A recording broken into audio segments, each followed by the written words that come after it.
नमस्ते दोस्तों, आपका गोल्ड प्राइस टुडे न्यूज़ में स्वागत है।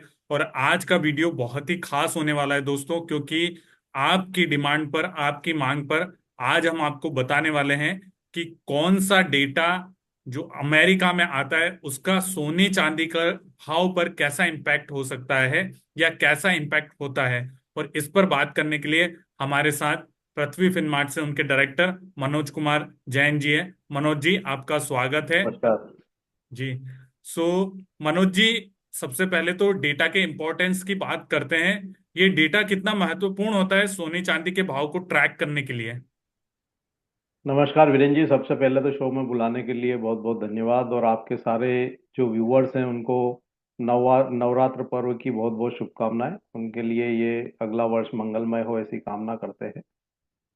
जहाँ तक डेटा का सवाल है, तो जो सबसे ज़्यादा जो डेटा का इम्पेक्ट होता है वो जो यूएस के इकोनॉमिक डेटा आते हैं डेली बेसिस पे, हम देखते हैं कि उसका काफ़ी बड़े रूप में जो है ओवरऑल कमोडिटी मार्केट के ऊपर इम्पेक्ट पड़ता है।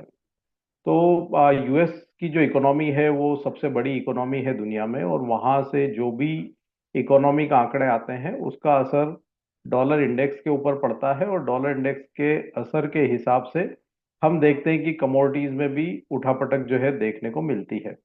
अब कोई अगर यूएस की इकोनॉमिक आंकड़े आते हैं और वो यूएस की इकोनॉमी के लिए अगर पॉजिटिव है, तो उसके चलते हम देखते हैं कि जो डॉलर इंडेक्स है वो वहाँ पे थोड़ा मजबूती दिखाता है, बेहतर इकोनॉमिक आंकड़े के चलते। मतलब यूएस की करेंसी जो है वो मजबूत होती है बाकी पीयर करेंसीज के सामने। तो उसके चलते हम देखते हैं कि डॉलर इंडेक्स की मजबूती यहाँ पे स्पेशली सोने और चांदी के लिए नेगेटिव होती है। और बड़े रूप में देखें तो वो इंडस्ट्रियल मेटल के लिए भी नेगेटिव होती है। लेकिन अगर मैन्युफैक्चरिंग और इंडस्ट्रियल एक्टिविटीज बेहतर होती है तो उनका बड़ा इम्पैक्ट जो है सोने चांदी पे नेगेटिव रूप में देखने को मिलता है, लेकिन इंडस्ट्रियल मेटल पे इतना नेगेटिव नहीं रहता है। तो काफी सारे जो डेटा है, इकोनॉमिक आंकड़े आते हैं, और उसका जो असर जो है वो ओवरऑल कमोडिटी मार्केट के ऊपर देखने को मिलता है, स्पेशली अगर हम यूएस के इकोनॉमिक आंकड़े की बात करें। जी। मनोज जी, हम साथ ही आपसे जब वीडियो के आखिर में आपसे सोने चांदी के भाव का भी व्यू लेंगे मनोज जी के साथ। सो मनोज जी, सबसे पहले हम तीन बड़ी चीजों की बात करते हैं। इंटरेस्ट रेट, इन्फ्लेशन और डॉलर का तो आपने बताया ही सही। तो इंटरेस्ट रेट का डिसीजन जो कि बहुत महत्वपूर्ण होता है फेड की तरफ से या यूरोपियन सेंट्रल बैंक की तरफ से, वहां से भी।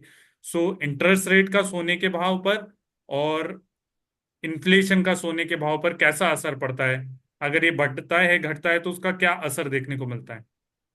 देखिए, साधारण रूप में अगर हम बात करें तो इन्फ्लेशन जब बढ़ता है तो मतलब महंगाई बढ़ रही है। और महंगाई बढ़ती है तो यहाँ पे जो दुनिया भर के जो सेंट्रल बैंक्स हैं वो महंगाई को रोकने के लिए ब्याज दरों में बढ़ोतरी करते हैं। तो जब जब भी हम देखते हैं कि ब्याज दरों में बढ़ोतरी का साइकिल होता है, तो वो कमोडिटी मार्केट के लिए नेगेटिव होता है, क्योंकि जो दुनिया भर के सेंट्रल बैंक है उनका यह प्रयास रहता है कि जो लिक्विडिटी है उसको कम किया जाए। और उसकी चलते हम देखते हैं कि जो ओवरऑल कंज्यूमर डिमांड के साथ साथ इंडस्ट्रियल डिमांड भी प्रभावित होती है, क्योंकि आपकी जो होल्डिंग की कॉस्ट है किसी भी चीज की वो बढ़ जाती है ब्याज दरों में बढ़ोतरी के चलते। तो सामान्यतया जब जब भी ब्याज दरों में बढ़ोतरी का साइकिल होता है तो वो ओवरऑल कमोडिटी मार्केट के लिए नेगेटिव होता है, उसमें सोना चांदी भी शामिल है।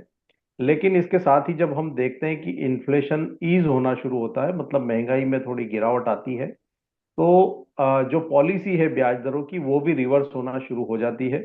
तो ब्याज दरों में जब कटौती के साइकिल स्टार्ट होते हैं तो कहीं ना कहीं वो सोने और चांदी की कीमतों के लिए बड़े रूप में पॉजिटिव होते हैं, क्योंकि जब ब्याज दरों में कटौती होती है तो लिक्विडिटी का इन्फ्यूजन फिर से होता है। और उसके चलते जो ना सिर्फ इंडस्ट्रियल डिमांड बल्कि कंज्यूमर डिमांड में भी वृद्धि देखने को मिलती है। तो सिंपल रूप में अगर हम देखें तो जब ब्याज दरों में बढ़ोतरी होती है तो वो नकारात्मक होता है सोने चांदी के लिए, और जब ब्याज दरों में कटौती की शुरुआत होती है तो वो सकारात्मक जो है हम कह सकते हैं कि सोने और चांदी की कीमतों के लिए रहता है। तो दोस्तों, यहाँ पे तीन चीजें आपके लिए नोट करने लायक है। डॉलर, अगर डॉलर मजबूत होता है तो सोने चांदी के भाव में गिरावट आती है। महंगाई अगर बढ़ती है तो भी सोने चांदी के भाव में गिरावट आती है। और ब्याज दरें बढ़ती हैं तो सोने चांदी के भाव में गिरावट आती है। अगर ब्याज दरें घटती है तो सोने चांदी का भाव बढ़ेगा, जैसे आपने देखा फेडरल रिजर्व ने अभी दरों में कटौती की उसके बाद से या उसके पहले से एंटीसिपेशन में सोने के भाव बढ़े। तो ये उल्टा चलता है। अब अगर मनोज जी हम बात करें, ये जो यूएस में डेटा आते हैं, non farm payroll, PMI, service PMI, consumer confidence, इनका कैसा असर होता है? सबसे पहले हम बात करेंगे नॉन नॉन फॉर्म पेरोल। जो आपने बोला, तो जॉब के दो डेटा आते हैं, एक नॉन फॉर्म पेरोल आता है और एक ADP non farm payroll employment करके आता है। तो एडीपी जो डेटा रहता है वो प्राइवेट सेक्टर का डेटा रहता है, उसका भी इम्पैक्ट रहता है लेकिन इतना ज्यादा नहीं होता है।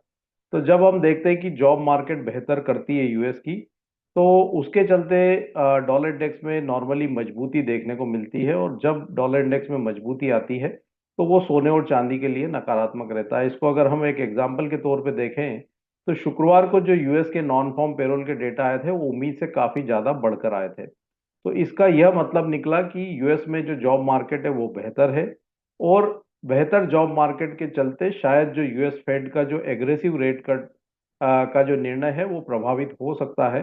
तो हमने डॉलर इंडेक्स में मजबूती आते हुए देखी, और सोना और चांदी ऊपरी लेवल से अच्छे करेक्ट होते हुए नजर आए थे। हालांकि यहाँ पे जो जियोपॉलिटिकल टेंशन्स बने हुए हैं उसके चलते कीमतों में निचले स्तर पर सपोर्ट देखने को मिले, लेकिन बड़े रूप में नॉन फॉर्म पेरोल के जो डेटा बढ़कर आए थे उसका इमीडिएट जो इम्पैक्ट है वो सोने और चांदी के रूप ऊपर नकारात्मक रूप में देखने को मिला था। तो जब यूएस की जॉब मार्केट स्ट्रांग होती है, वो डॉलर इंडेक्स को मजबूती प्रदान करती है और सोने चांदी के लिए नेगेटिव रहती है। लेकिन अगर यूएस की जॉब मार्केट कमजोर होती है, वहां पे जॉब में गिरावट देखने को मिलती है, और बेरोजगारी के आंकड़े भी अगर बढ़ के आते हैं, तो वो सोने और चांदी के लिए पॉजिटिव रहते हैं।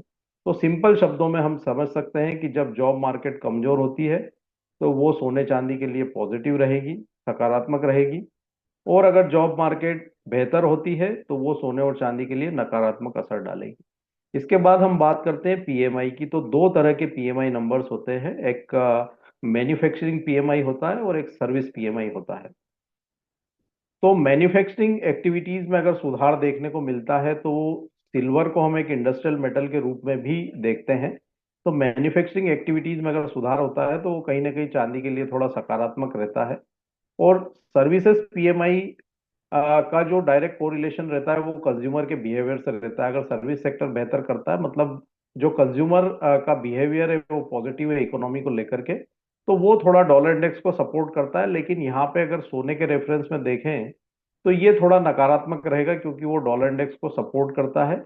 लेकिन चांदी के लिए वो थोड़ा पॉजिटिव रह सकता है, क्योंकि चांदी जो है एक इंडस्ट्रियल मेटल का भी जो है वो रखती है। तो उसके चलते यहाँ पे जो मैन्युफैक्चरिंग और सर्विस पीएमआई के जो डेटा है उनका थोड़ा मिक्स्ड जो इम्पैक्ट है वो सोने और चांदी की कीमतों के ऊपर रह सकता है।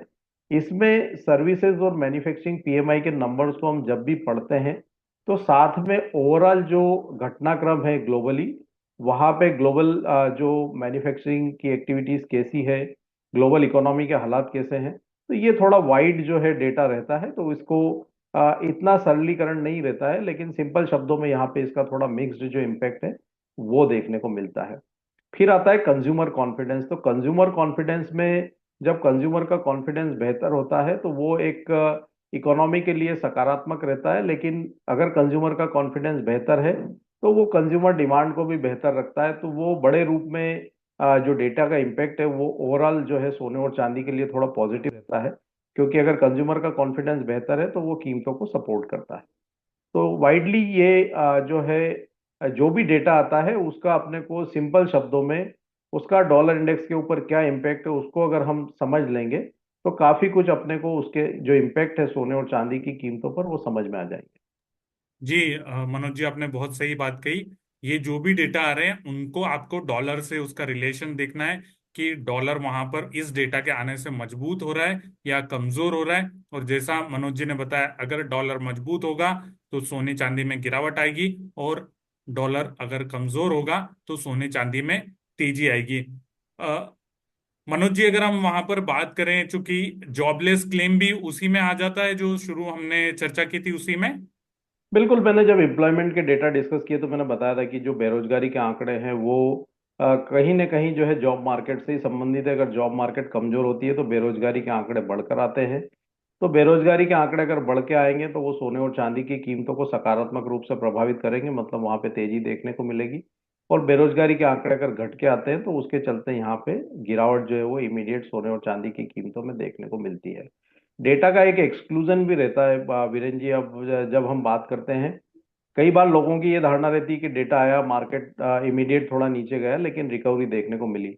तो उस केस में अपने को ओवरऑल जो परिदृश्य मार्केट का रहता है उसको भी समझना बहुत जरूरी रहता है। जैसे अभी हम हाल के दिनों की अगर बात करें तो हम देख रहे हैं कि यहाँ पे जो मध्य पूर्व में तनाव है उसके चलते काफी सारे डेटा को जो है मार्केट डिस्काउंट करके चल रहा है। मतलब डॉलर इंडेक्स में तेजी है, यूएस के इकोनॉमिक आंकड़े बेहतर आए, उसके बावजूद भी हमने देखा कि सोने में गिरावट देखने को नहीं मिली, चांदी में गिरावट देखने को नहीं मिली।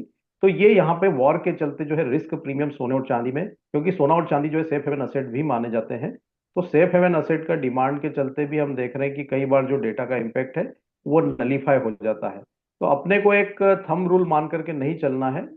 ये एक इंडिकेटर है, लेकिन इसके साथ में अपने को इकोनॉमी में क्या हालात बने हुए हैं उसको भी समझना बहुत जरूरी होता है। तो इसीलिए हम बार बार कहते हैं कि कोई भी आप जब रणनीति आपकी मार्केट में बनाते हैं तो आपको एक अपना फाइनेंशियल जो एडवाइजर है वो जरूर रखना चाहिए, ताकि वो आपको समय समय पर उचित सलाह जो है वो दे सके। जी दोस्तों, मनोज जी ये जो डेटा की जानकारी दे रहे हैं, जैसा कि मनोज जी कह रहे हैं कि आपको ओवरऑल सिचुएशन को एसेस करना पड़ेगा, एकदम थंब रूल लेके नहीं चल रहे, पर मोटा मोटी आपको ये ध्यान रखना है कि ये जो डेटा है किस तरह से इम्पैक्ट करते हैं। एक मोटा मोटी सिग्नल के लिए हम लोग बातचीत कर रहे हैं, ताकि डेटा आए तो आपको पता रहे। नहीं तो कई बार पता चला डेटा पॉजिटिव आया और सोने के भाव पर उसका असर कुछ और हुआ। तो आपको ये भी देखना पड़ेगा कि वहां पर कोई यूएस इलेक्शन से तो न्यूज नहीं आ गई, ईरान का, इसराइल का तो कोई तनाव नहीं हो गया, या ग्लोबल ग्रोथ के तो आंकड़े नहीं आ गए, या सेंट्रल बैंक की गोल्ड बाइंग का कोई डेटा तो नहीं आ गया। तो वो पूरी सारी उस समय की सिचुएशन को एसेस करना पड़ेगा और उसके बाद आपको वो व्यू बनाना पड़ेगा, क्योंकि कई बार डेटा भी असर नहीं करता है और डेटा से उल्टे भागते हैं भाव। जैसे डेटा पॉजिटिव आए पर भाव उल्टे भागते हैं, तो इसलिए आपको वहां पर इन सारी चीजों का ध्यान रखना है। मनोज जी, चूंकि सेंट्रल बैंक की मैंने बात की, तो ये डेटा भी देखना जरूरी होता है सेंट्रल बैंक की बाइंग का, सोने की। बिल्कुल। यहाँ पे जब सेंट्रल बैंक्स की बाइंग होती है तो निश्चित रूप से वो कीमतों को सपोर्ट करती है, और हम देख रहे हैं कि पिछले 2-3 वर्षों से लगातार जो है सेंट्रल बैंक्स की बाइंग देखने को मिल रही है। और उसी के चलते हम देख रहे हैं कि सोना जो है इंटरनेशनल मार्केट में लगातार नई नई ऊंचाइयों को छू रहा है। तो निश्चित रूप से सेंट्रल बैंक की बाइंग भी जो है यहाँ कीमतों को बड़े रूप में सपोर्ट करती है, और उससे कीमतों में जो है मजबूती ही देखने को मिलती है। सो मनोज जी, एक तो हो गया अमेरिका का डेटा, और कौन से कंट्री का या जोन का डेटा नॉर्मली देखना चाहिए? चाइना, जापान या यूरोजोन, क्या कहाँ पर कौन सा इम्पैक्ट कर सकता है खासतौर पर सोने चांदी के भाव? बड़े रूप में तो जो डेटा होता है वो हम कहेंगे कि जो है यूएस का डेटा ही होता है, लेकिन हमको अगर यहाँ पे कोरिलेट करना है तो जेपनीज येन को, करेंसी को हम देख सकते हैं। और जेपनीज येन जो करेंसी है वहाँ पे इम्पैक्ट देखने को मिलता है वैल्यूएशन में, जापान के ब्याज दरों का डायरेक्ट कोरिलेशन होता है। तो जेपनीज येन एक ऐसी करेंसी है कि वो सबसे सेफ और सबसे कम वोलेटाइल करेंसी मानी जाती है। तो नॉर्मली जितने भी जो हेज फंड्स जो बोरोइंग करते हैं वो सामने उनकी पोजीशन को जेपनीज येन में हेज करके रखते हैं। तो यहाँ पे अगर बैंक ऑफ जापान कोई भी ब्याज दरों में निर्णय लेता है तो उसका इम्पेक्ट जो है ना सिर्फ डॉलर पे बल्कि ग्लोबल जो है फाइनेंशियल मार्केट्स के ऊपर भी पड़ता है। तो अगर बैंक ऑफ जापान की तरफ से ब्याज दरों में कोई बढ़ोतरी की जाती है तो वो जेपनीज येन को मजबूती प्रदान करता है, और उसके चलते हम एक इमीडिएट जो रिएक्शन है वो नकारात्मक रूप में सोने और चांदी की कीमतों पर पड़ता हुआ देखते हैं। तो कई बार ऐसा होता है कि जेपनीज येन में मजबूती आती है तो डॉलर इंडेक्स कमजोर होता है, लेकिन सोना और चांदी भी गिरते हैं। तो जैसे मैंने बोला कि मार्केट में कई सारे एक्सक्लूजन्स होते हैं तो उनको हमको ध्यान में रख के चलना चाहिए। तो ये एक एक्सक्लूजन हम कह सकते हैं कि जब जापानीज येन में मजबूती आती है और उसके चलते अगर यहाँ पे हेज फंड की बिकवाली होती है मार्केट में तो उसका असर इमीडिएट रूप में जो है थोड़ा नकारात्मक सोने और चांदी पे देखने को मिलता है। साथ ही यहाँ पे चाइनीज इकोनॉमी के डेटा भी जो है काफी महत्व रखते हैं। और चाइना जो है एक तरह से मैन्युफैक्चरिंग हब है ग्लोबली। तो चाइनीज अगर मैन्युफैक्चरिंग और इंडस्ट्रियल एक्टिविटी बेहतर रहती है तो वो निश्चित रूप से जो है चांदी की कीमतों को बड़े रूप में पॉजिटिव रूप में सपोर्ट करती है, क्योंकि एक बड़ा कंजम्पशन जो है इंडस्ट्रियल कंजम्पशन चाइना का होता है इस कमोडिटी में। तो उसके ऊपर भी नज़र रख के चलना चाहिए। साथ ही यहाँ पे अगर चाइनीज इकोनॉमी में कुछ कमजोरी आती है और वहाँ की करेंसी कमजोर होती है, तो वो डॉलर इंडेक्स को थोड़ा मजबूती प्रदान करती है। तो कहीं ना कहीं वो थोड़ा सा एक हर्डल भी जो है कीमतों में बनती हुई नजर आती है। तो चाइना में मेनली यहाँ पे मैन्युफैक्चरिंग के डेटा काफी अहम जो रोल अदा करते हैं, और उसका एक बड़ा इम्पेक्ट चांदी के ऊपर बड़े रूप में देखने को मिलता है, तो उसके ऊपर नजर रखना चाहिए। और यूरो जोन के डेटा का भी काफी महत्व है, क्योंकि जो बड़ा ट्रेड है वो यूरो और यूएसडी में होता है। तो अगर यूरो मजबूत होता है तो वो कहीं ना कहीं सोने और चांदी की कीमतों को सपोर्ट करता है, क्योंकि यूरो की मजबूती डॉलर इंडेक्स में कमजोरी लाती है, क्योंकि डॉलर इंडेक्स का एक बड़ा अंग जो है वो यूरो होता है। और यूरो में मजबूती आती है तो वो डॉलर यूएस डॉलर को थोड़ा कमजोर करती है, और उसका पॉजिटिव इम्पैक्ट जो है वो सोने और चांदी की कीमतों पर देखने को मिलता है।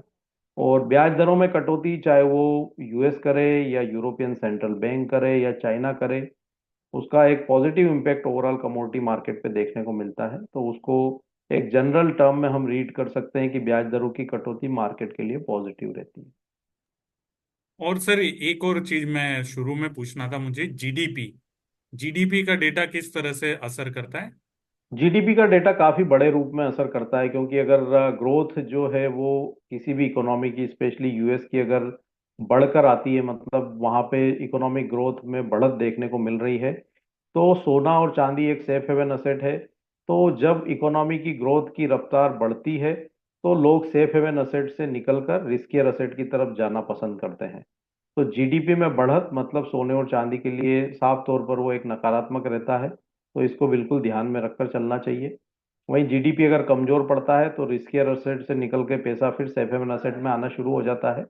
तो उसका यहाँ पे एक पॉजिटिव इम्पैक्ट देखने को मिलता है।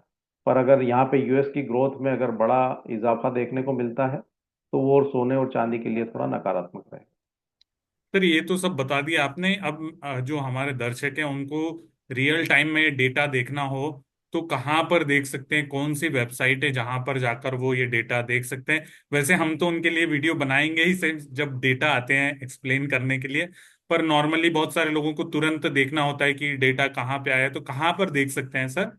दो मुख्य वेबसाइट है, एक तो फॉरेक्सफैक्ट्री.com करके वेबसाइट है, वहां पर रियल टाइम बेसिस पे डेटा आता है।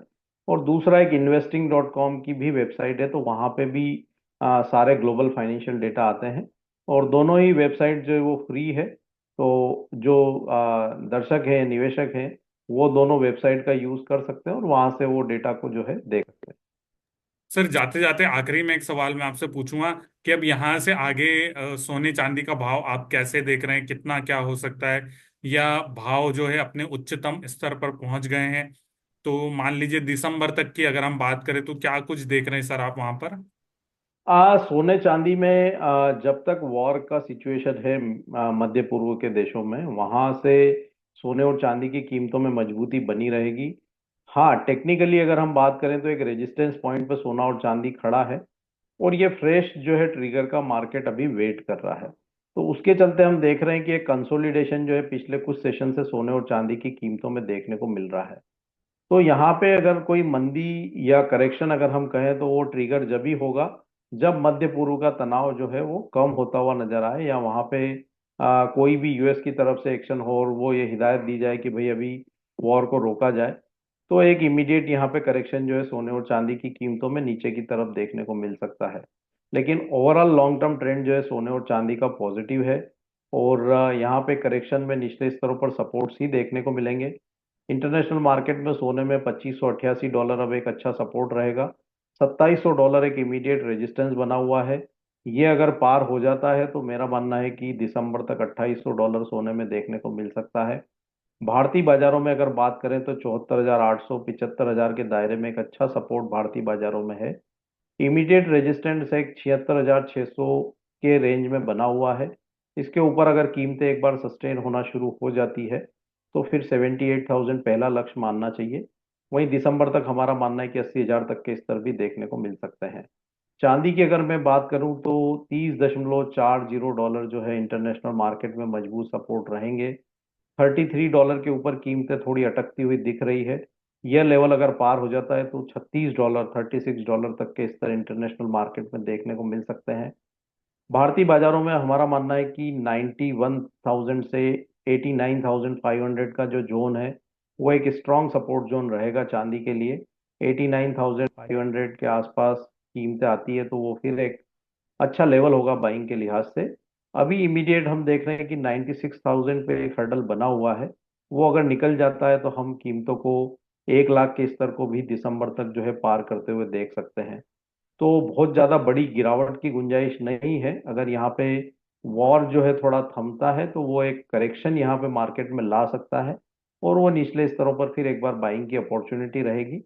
लेकिन दिसंबर के आखिर तक हमारा मानना है कि 80,000 तक सोना और 1 लाख के स्तर को चांदी जो है वो पार कर सकती है। चलिए मनोज जी, बहुत बहुत धन्यवाद ये जानकारी देने के लिए। और यहाँ पर मैं डिस्क्लेमर दे दूं दोस्तों कि आप जो है कोई भी खरीदारी बिकवाली कुछ भी करते तो अपने वित्तीय सलाहकार की राय लेकर ही करिएगा।